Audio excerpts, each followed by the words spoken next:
So growing up, my parents got divorced when I was 2, and so my parents had split custody. I'd spend 2 weeks with my mom and then every other weekend with my dad. He had a couple of different wives, but my mom didn't get remarried until I was about 6 years old. And then when she remarried my stepdad, that's when church began to get into the picture. I wasn't in church up until my mom got married to my stepdad. And at my dad's house, we also started going to church, but that was Church of Christ. I felt like my parents were always trying to get me to not like the other one. As I started to mature more and started to learn more about just, what was right and what was wrong, I started to realize that I really only wanted to be with one side of my family, and that was my mom's side, just because I felt like my dad was pretty manipulative. The more time I spent around him, I just saw a correlation with my attitude not really being a good attitude. I was kind of cynical about a lot of things. And so when I was in 8th grade, I decided to stop going over to my dad's house. So now, if you know me at all, I refer to my stepdad as my dad. And this December, I'm actually planning on changing my last name because I consider my stepdad to be my dad. I think he's raised me. I think he's taught me how to be a man. If that says anything about my family life, my stepdad's really just kind of been the male role model in my life and like a father to me. And so I'm very appreciative of him being patient with me.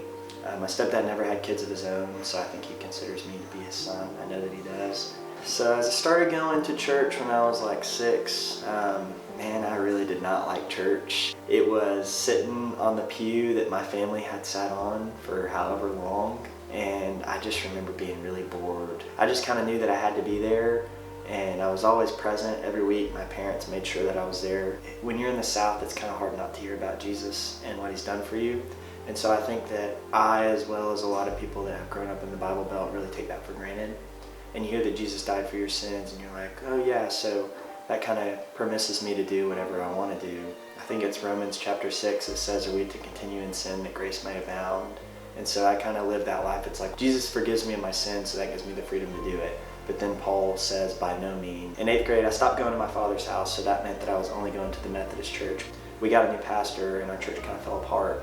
And so we visited a big church called Christway in Ooltewah. At that church, I began to be a part of the student ministry there. A lot of my friends from school went there, and so church went from being something that I really dreaded and something that was really boring to me to something that I looked forward to just simply because my friends were there. So my first church camp was between 8th and 9th grade, so that was going right into high school. I think going to a camp where you're friends with everybody, you have really good community, but also there's just a lot of fun mixed with some really serious and intentional worship, a lot of quiet time, a lot of devotionals, and a lot of learning. I think that summer between my 8th and 9th grade year, I did a lot of learning about who God was, and not just from reading the Bible, but from listening to mentors that I trusted and having life group leaders that I actually still have a strong relationship with to this day.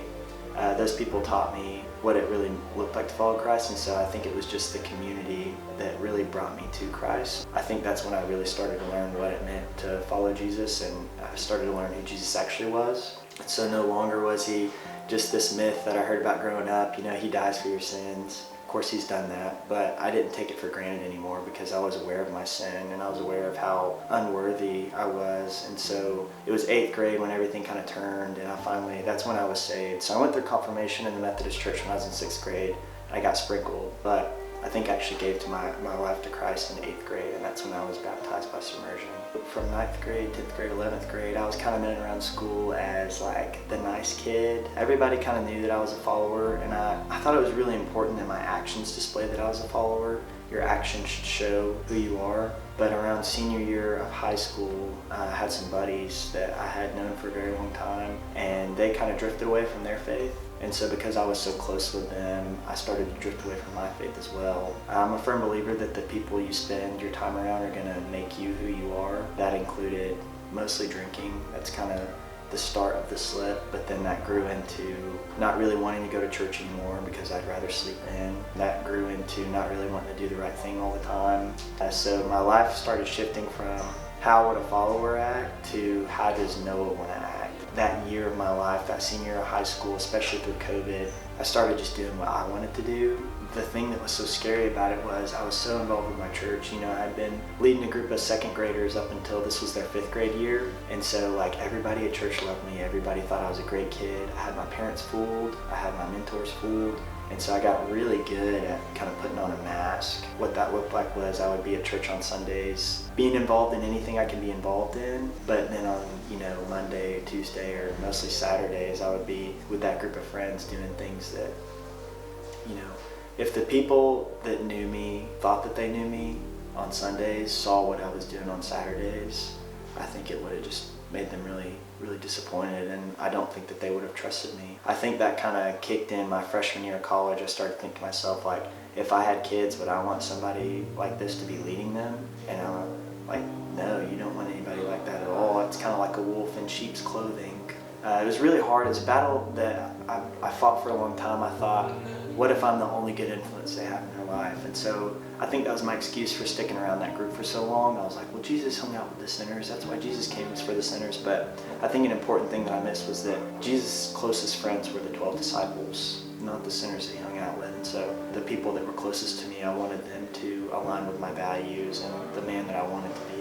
I think the biggest help going into college was that those friends that I mentioned moved away. One of the fruits of the Spirit that I've had a really hard time learning is self-control. And so I knew that I knew the right answer was to kind of step away from that group, but I didn't really have the self-control or the strength to do it on my own. And then my sophomore year of college, I met Derek. Well, I actually knew Derek for about a year, and he invited me to crew, and I told him no for the longest time. But my sophomore year of college, I finally said yes, and I think that finding a community within crew and like other college kids who knew how to have fun but knew how to do it without doing, the wrong thing. Not that we aren't all sinners, obviously, but to be able to have fun without having alcohol involved or without having girls involved, seeing that was like really refreshing. And I think that being a part of a good community again, removing myself from those people that had kind of drug me down a little bit, I think those were the biggest factors in kind of strengthening my faith and kind of putting me on the right path again. And looking back on it, I was not happy that year of COVID. I don't think it was because of COVID necessarily. I think it was because the decisions I was making was leading me away from Christ, and that sin it just made me really depressed. And so I've just found a lot of life the last couple of years being really involved in crew and being really involved in good community. Now I feel like I don't really have any skeletons in the closet. Obviously, in the past I was really good at putting on a mask, so it'd be really easy for me to do the same thing now. But I think that the people that know me the best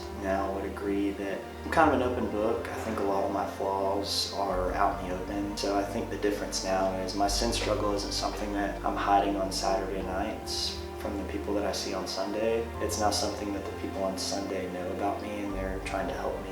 I think the difference is now I have people that are walking alongside me that I'm vulnerable with and I share my struggles with, and those people are, alongside me, helping me overcome those things. But the last year I've really been challenged with the question of what does it really look like to trust God? I think growing up, I would have told you that I trusted Christ, but I think saying that you trust Christ and actually doing it with your actions and your thoughts are two different things. And so the past year I've just kind of had some conflict that I've been wrestling with, and I think it's ironic, we ask God for things like patience and strength and self-control. When we ask for those things, I think it's Matthew chapter 7 where it says, ask and you'll receive, seek and you'll find, knock and the door will be open to you. I think we take that for granted. We think just because we ask God for something, he's going to snap his fingers and make it happen. But I think what God actually does is when you ask for patience, when you ask for strength, when you ask for self-control, I think instead of just snapping his fingers and giving those things to you, I think he gives you situations where he's asking you to be patient, to be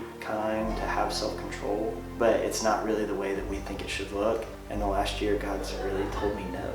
And so that's not something I've ever really had to battle before. What that's done is it's made me look at my life and ask myself, do I really trust Christ? And I think about a year ago when, this conflict kind of started, I would have said, my actions would have said no because I've heard his answer be no and I've still kind of battled it a little bit.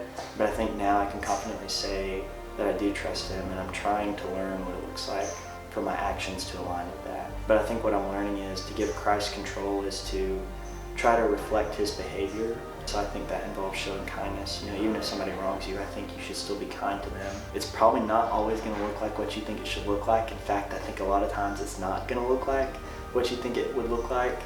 But I think if God showed us what he plans for us one day, and then he laid out the path to how we were supposed to get there and showed you the things that you were going to have to go through, I think a lot of us would turn the other way. And so I think he's loving in that way that he doesn't always reveal the path before you, and it's not always crystal clear. And I think struggling through those things and learning to give him control in those things, I think that's part of faith. This is the first time that my faith's really been tested, and like my ability to give Christ control has been tested. And I think that I've learned to do that and to have genuine faith and to trust him no matter what the outcome is.